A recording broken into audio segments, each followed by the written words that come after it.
welcome back. My name is Katie Bohannon. I am a fourth year pharmacy student, and I'm here to help give advice and talk about my experiences in pharmacy school so that you can be as successful as possible. If you haven't already, go ahead and like this video, subscribe to my channel for more tips, and go check out my Instagram where I'm always sharing my journey and just any sort of helpful tips and tricks that I think of along the way.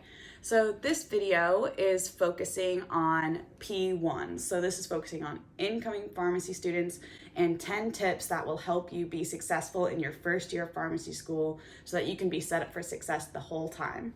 A big theme throughout these tips is just being prepared, and just giving things a little bit of thought ahead of time can help you whenever things are stressful and you have like midterms or finals. It can just help you not be as stressed later. Without further ado, I will go ahead and dive right into those tips. The first tip that I have is making sure that you have the right mindset. So what I mean by this is making sure that you are focused on your why. I mean, like, why are you in pharmacy school? Where does your passion come from? I would encourage you to write that down because throughout pharmacy school, it can get really challenging. It can get really busy, stressful, and always being able to come back to that why is something that has helped me kind of prioritize and understand how to get through those stressful times. I'd also just like to say to fight the imposter syndrome as much as possible. I know, especially when you're starting out, it can feel completely overwhelming. I mean, everything's brand new. Maybe you moved to a new city to do this, but fight that imposter syndrome. You would not be in school if the people at that school didn't believe in you and didn't know that you could be successful. So I just want to encourage you to kind of have that confidence in yourself and be able to walk into school with open arms and just ready to learn. My second bit of advice is to make a budget the summer before you start school, or like the spring before if you want to be really ahead. And by this I mean, look into how much the tuition at your school costs. Are there extra fees? Consider what rent is like if you're going to have to pay for rent, as well as the cost of books, the cost of online platforms like Top Hat. Sometimes students have to, pay like $30 a semester or something. So considering that, groceries, and like how much money do you want to spend for fun? As part of your budget, you also want to consider, okay, where is this money coming from? So look into financial aid, research the different types of loans. I highly encourage you to look and see if your school is offering scholarships. Sometimes there are also scholarships outside of your school that are just for pharmacy students or for healthcare professionals. When it comes to financial aid, so looking into federal loans, there is something called the Health Professionals Loan or Health Professions Loan, and it has a better interest rate. You can get a 5% interest rate as opposed to the 6.8%, I think is what it is, for the unsubsidized loan. And no interest begins accruing until after you graduate, which I know is kind of a moot point right now because currently payments are frozen, so there's no interest collecting. But for the future, I would encourage you to apply for the Health Professions Loan. It is a separate loan from the FAFSA. You kind of have to do an extra step of application after the FAFSA to do that. On to my next point, but also tied into the budget, is decide if you're going to work during school. I work inpatient at a children's hospital, and I love it. I think there are a lot of benefits to working during school, such as you get real world pharmacy experience, and you'll often find yourself applying things that you learned in school when you go to work. You'll build lasting connections with the pharmacists and technicians at your job, and many employers are really understanding of the demands of pharmacy school since you would be working in a pharmacy. They know what it's like. So definitely looking for an employer that is willing to help you be successful in school as well. So every other weekend I work 2 8-hour shifts, and then each week on Wednesdays I work a 4-hour shift.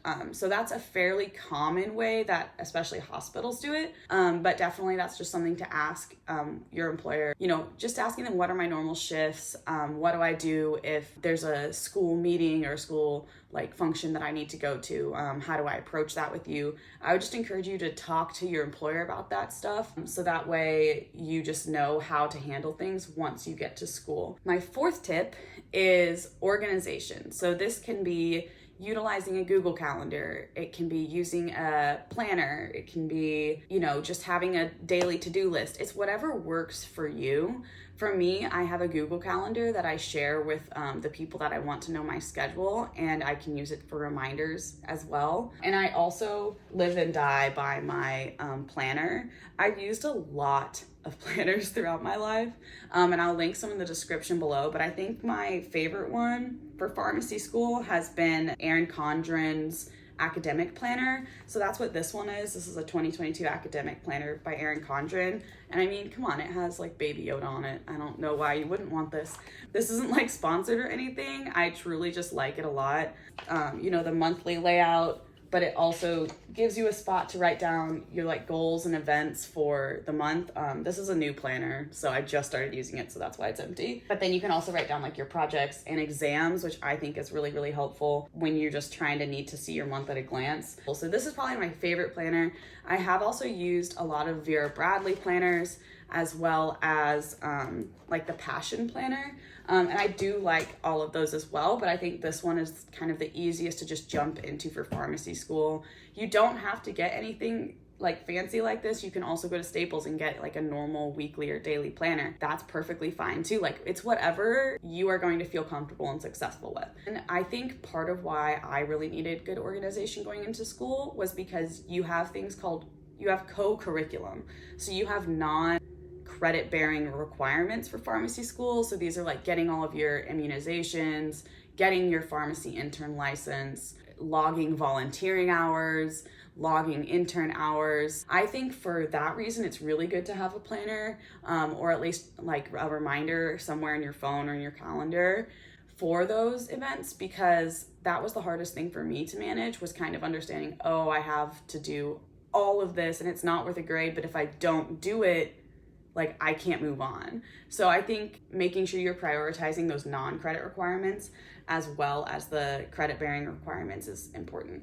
Think about how you're gonna store your notes. Are you gonna use a Google Drive? Do you wanna just keep it on your computer? Google Drive can be nice because if something happens to your computer, you don't have to worry about moving everything. You can just upload it all to the drive. You can access it from anywhere. My fifth tip is show up and be present.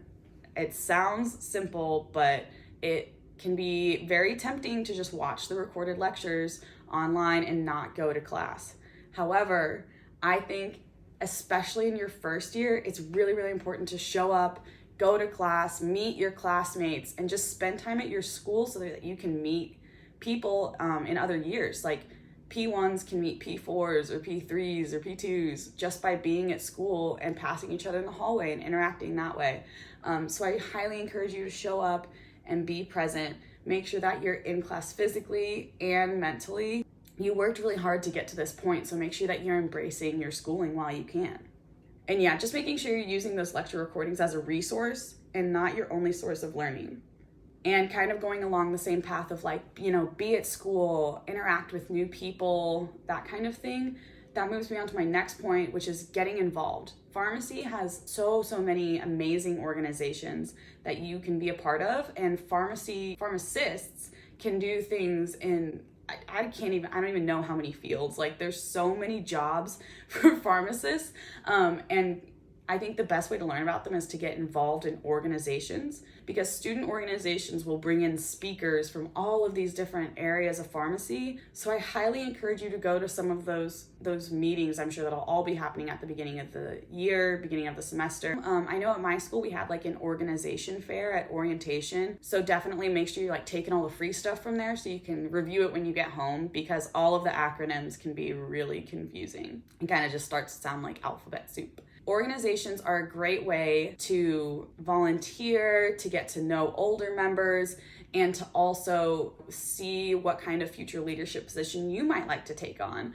Because as a pharmacist, no matter where you are going to be a leader of some sort. So I do encourage like getting involved with a committee your first year, or if you feel up to it, taking on a leadership role. But there's a million ways to get involved and be a leader that don't necessarily have to have a title if that's not what you're wanting. So just definitely go to these organizations events. join a committee, volunteer, go hang out with them when they're like, oh, we're all gonna go to a happy hour, like go to the happy hour. Because that's how you're gonna meet people, and that's how you're gonna kind of find your community. And that goes to my next thing, find a mentor. A lot of organizations have a mentor program. I know that my school, APHA ASP, has a mentor program, and the mentor that I got my first year is still one of my best friends to this day. So I highly encourage you to do this, because your older students are going to be a huge resource for you for advice for co-curriculum, rotations, surviving classes, doing well in exams, how to study. Like, find your mentor so that you have someone to reach out to for all those questions. My next point is see one, do one, teach one. So this is more of a study tip, and I am going to be doing a full How I Studied in Pharmacy School series, most likely, for how I studied for different classes. But the main idea is go to the lecture, watch the lecture. That's your C1. Do one is reviewing the material, whether that's right after, or if it's making a study guide, whatever that is. And then teach one is studying with someone else. So teach someone else the material. Quiz your friends. Try to think of challenging questions that are going to prove an important point, or a point that you could overlook. Try to review those with your friends to solidify the information. Your school may also have some kind of tutoring program, or study hours, something like that. So if your teachers, your school and organization offers those, I highly encourage you to utilize those resources. 2 more points left. So my 9th point is super important and definitely just close to me, but prioritize your mental and physical health. Going back to an earlier point of being organized while you're in school, is the more organized you are and the more you can think about how you're budgeting your time, the more free time you can schedule for yourself to be active, to prep your food. So whatever you need to do to make sure that you have time to rest, recover, get the sleep you need, get some activity in your day, even if it's just going for a walk or something. I would encourage you to look and see if your university offers counseling sessions. Often they'll offer a few, 3 or something counseling sessions for free. I think that my university actually offered 10 free counseling sessions before you had to start paying anything. I actually did use counseling my first year of school because I was having a really, really hard time. I went from living with 5 other girls to living on my own in a brand new city in a stressful, program. So I don't think that there's anything wrong or anything to be ashamed of seeking counseling or therapy. Just prioritize your mental and physical health, because at the end of the day, it is your life. And if pharmacy is something you're passionate about, you want to make sure that you're taking care of yourself through the schooling process so that you don't get burned out. And my very last thing is have fun. I think some of the best advice I got in pharmacy school was say yes to things. My first year, I remember one of the 3rd year students told me I wish I would have said yes to more. I wish that I would have said yes to getting dinner with my friends or going to a coffee with someone. The years can really go by really fast, and you want to make sure that you're enjoying this time with these people who will be your colleagues in the future. So spend time outside of class getting to know your classmates. Just be willing to try new things, explore your city, go rock climbing for the first time. You don't have to put your entire life on pause for school. Anyways, thank you so much for watching this video. Please let me know if you found it helpful. If you have any comments or other advice, leave them in the comments below. And I just hope you guys are all having a really great day. If you want to see more of my videos, go check out my vlogs or my APHA annual performance. Also check out my Instagram, because I love getting to connect with you guys on there, and really getting to know what kind of content helps you guys the most. So thank you so much for coming. Don't forget to like and subscribe, and I hope you guys all just have a really great day.